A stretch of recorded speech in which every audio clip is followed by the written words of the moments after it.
have smartphones been our best tool for justice in America? Interesting. Let's talk about it.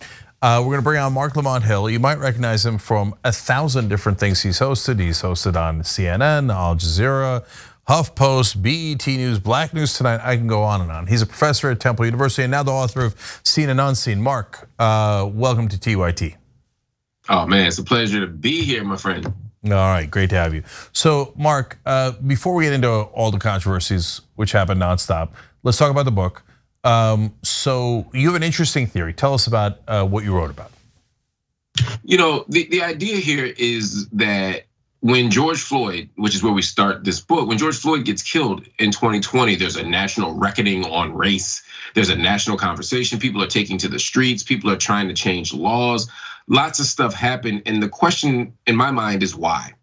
Why, after all the people who've been killed by law enforcement, all the people who've been killed by self-deputized vigilantes, why is this the moment where things change? We thought it could have been with Mike Brown. We thought it could have been with Trayvon Martin. But there seemed to be a bigger change here. And I believe that the biggest reason was the video. We had the opportunity, unlike with Trayvon and with George Floyd, to actually see the execution.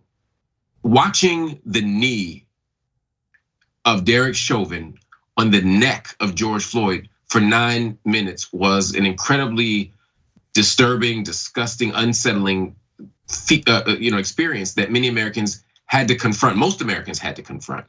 They could no longer pretend that they didn't know. They could no longer pretend that the officer deserves the benefit of the doubt. They can no longer pretend that there's not a ritual kind of harassment and violence that takes place in our streets all the time. And so this forced people for over 9 minutes to witness something that they didn't want to be mature enough as a nation to take account of. So we break that down. But this book isn't just about George Floyd. It's about the way that technology and media has been used across a range of settings, whether it's Ahmaud Arbery's murder, whether it's what we see in Kenosha, right, where you ultimately end up with Kyle Rittenhouse of a not guilty verdict. It's about the campaigns that are used to get law enforcement to actually pay attention, like with Breonna Taylor. It's about all that stuff. But lastly, and I think this is maybe the most important contribution of the book, is that we show that this has always been the case. Vulnerable people have always used the technologies of their day, the media of their day, to tell their story and to fight for justice. Whether it's Dr. King on the Pettus Bridge, making sure that he wouldn't get beaten in Birmingham in the bushes, but instead on the bridge in front of the news cameras. Whether it's Emmett Till's mom showing the open casket on the cover of Jet magazine, or whether it's Frederick Douglass showing what a Negro looks like with being the most photographed man of the 19th century. It's all about using the tools to get where we need to be. Yeah, so I can attest to that in 1,000 different ways. When I worked in cable news, first question and often the last question the executive producer would ask is, do we have video? And if you have video, you're at least 10 times more likely to cover it. If you don't have video, they don't care how compelling the story is, they don't want to cover it. So that is enormously true, inarguably true. So I want to get back to that in a second. But Marc, doesn't it, are us recognizing that it actually happened as a country to George Floyd reveal the assumption that as a country, we didn't really believe black people until we saw it with our own eyes? That's exactly true. And here's the other part. Not only did we not believe as a country black people until we saw it with our own eyes, we still often don't believe it even after we see it with our own eyes. We're 31 years after the beating of Rodney King.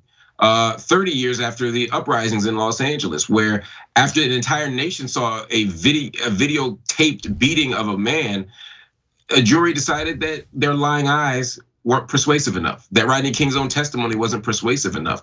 Lynchings didn't happen because people didn't know about it, right? I mean, they were the first national pastime. People made postcards from it. They took people's body parts as souvenirs from it.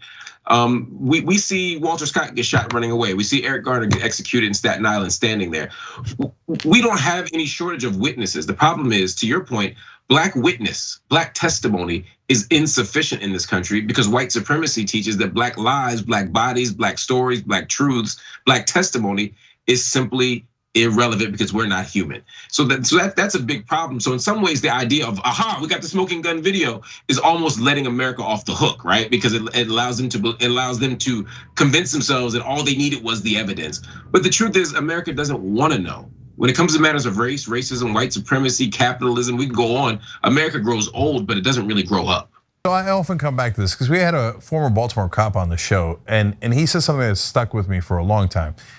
He was a white guy too, and he said, look, black people have been saying in this country for my whole lifetime, let alone for centuries, that the police were abusing them. And nobody ever believes them. And he's like, did we all think that they were all lying?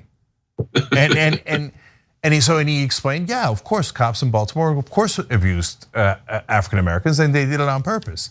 And so, but the answer to that haunting question is yes. We collectively, America thought all black people complaining about police abuse were lying, all of them. And Mark, that gets to the question, why did we think that?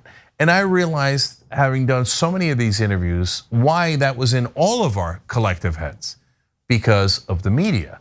Didn't get out there for no reason, from nowhere, right? It was the media that put the thought in our heads, cops are always telling the truth, black victims are always lying. So talk to us a little bit about that. What is your sense of what the media did to get almost all Americans to believe that?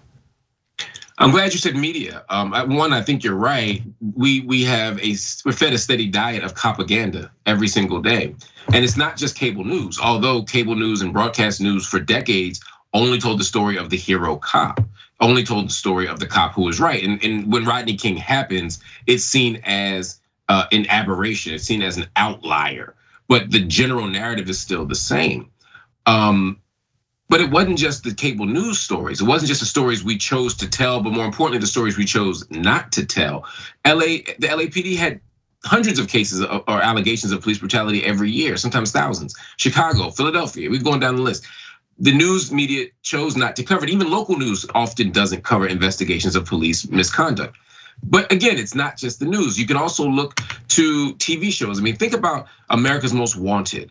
Think about America's Most Wanted. I mean, it's a show, and again, there are lots of awful people in the world who do awful things to people. So I'm not understating that. And many of the people on the wanted list did the crime. I'm not pretending that they didn't. But the point here is that we created a kind of infrastructure through media where people who hadn't been to trial yet, people who hadn't even been, or oftentimes not even charged yet, were already effectively determined guilty in the process of this manhunt. We had shows like Cops, where we romanticized police chasing people down, tackling them, arresting them. Again, oftentimes people who hadn't even been through due process yet. The cops were always right on an episode of Cops, right?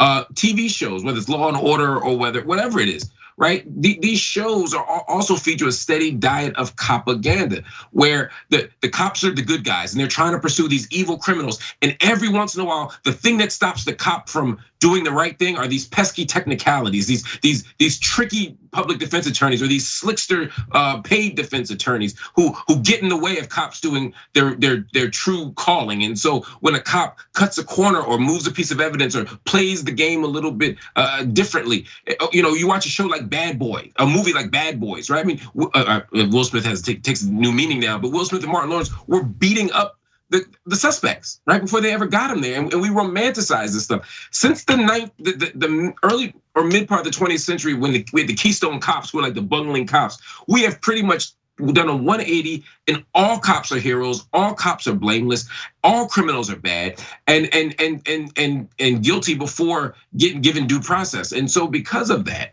it becomes very easy to believe that the cops are always on the right side of the issue. And the fact of the matter is they are not. Yeah, and I think local news, in my opinion, did the most damage because they would selectively show black defendants, especially if they were white victims, and they would not show it as much if it was a white defendant. And part of that was because of the ratings. And it scared the bejesus out of people to show black faces against white victims, and so they chose to show black defendants, et cetera, and that made a giant difference. But did you just use the word propaganda? Yes. Oh, that's an awesome word. Okay, I'm gonna use that from now on. Okay, did you invent that? I think so. I'm not sure. I used it in a book of mine called "We Still Here" that came out a few years ago. I'm not sure. I don't think I've heard anybody else use it, but I don't want to claim it too tough in just in case. No, I'm giving it to you. I'm giving you the credit. As long as I heard it first from you, that counts. Okay. Okay, so now, unfortunately, back to serious stuff. So Martin Luther King has a great quote about how the arc of history bends towards justice, the moral arc of history. But it might bend back to injustice. That's the part he left out. So, and the reason I say that is, so we started seeing these videos, Ahmaud Arbery, et cetera, George Floyd, people got upset. But now I feel like it's gotten to a point where people are like, yeah, no, I'm good with it. The right wing has gone back to, no, it's all black people's faults. And the politicians have dropped it, right? Well, the Democrats did their usual democrating, which they were like, oh my God, we're gonna fight for criminal justice reform. And then they get in, they're like, oh, the Republicans didn't agree. We instantly surrender, right? So has the video working started to grind down to a slower pace here, less justice? Because turns out a lot of right wingers saw the videos and thought, I'm okay with it. I think we would be naive to believe that the video itself will ever do the job, right? As activists and as organizers, one of the things that we have always made use of is the spectacle.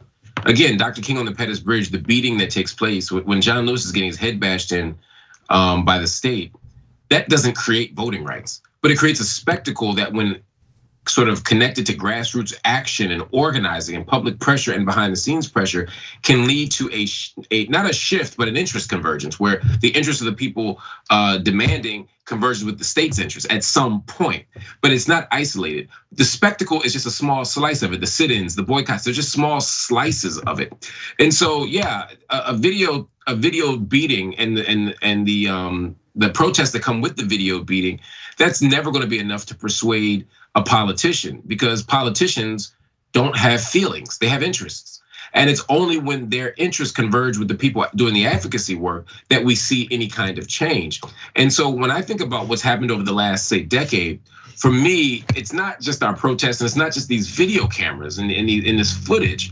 It's about the on the ground work that happens even when cable news says, you know what, we're tired of talking about dead black people. Let's talk about missing airplanes. Oh, we're back to dead black people. Oh, wait, no, we're back to Trump. Oh, wait, a few dead black people. Okay, now Ukraine, right? We're only going to focus in those small moments, those small blips, but the work continues.